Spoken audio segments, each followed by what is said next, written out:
അയോധ്യ സംഭാവന കൊള്ളയിൽ അടിയന്തരവാദം കേൾക്കണമെന്ന ആവശ്യം തള്ളി സുപ്രീം കോടതി.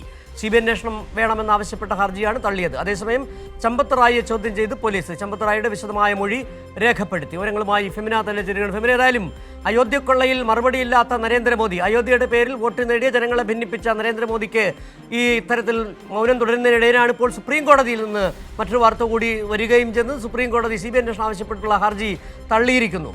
എന്താണ് ഇതുമായി ബന്ധപ്പെട്ട മറ്റു വിവരങ്ങൾ കൂട്ടിച്ചേർക്കാനുള്ളത്?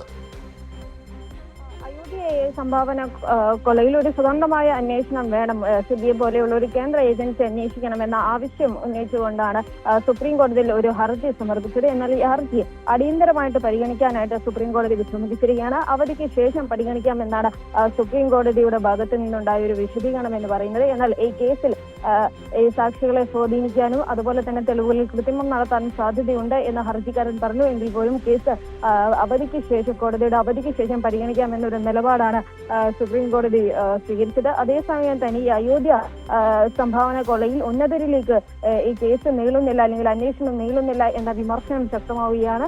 ചമ്പത്ത് റായിയെ ഈ ട്രസ്റ്റ് ജനറൽ സെക്രട്ടറി ആയിരുന്ന ഈ സംഭാവനയും കാണിക്കയുമായി ബന്ധപ്പെട്ട കാര്യങ്ങളുടെ ചുമതലയുണ്ടായിരുന്ന VSP നേതാവ് കൂടിയായിട്ടുള്ള ചമ്പത്ത് റായിയുടെ മൊഴി പോലീസ് രേഖപ്പെടുത്തിയിട്ടുണ്ട്. എന്നാൽ കേസ് രജിസ്റ്റർ ചെയ്യാനോ വീടുകളിൽ റെയ്ഡ് നടത്താനോ പോലീസ് ഇതുവരെ തയ്യാറായിട്ടില്ല. ഉന്നതരിലേക്ക് അന്വേഷണം വ്യാപിക്കാതെ ധാരയ്ക്കിടയിലുള്ള സംഘപരിവാർ പ്രവർത്തകരിലേക്ക് കേസ് ഒതുക്കാനാണ് പോലീസ് ശ്രമിക്കുന്നത്.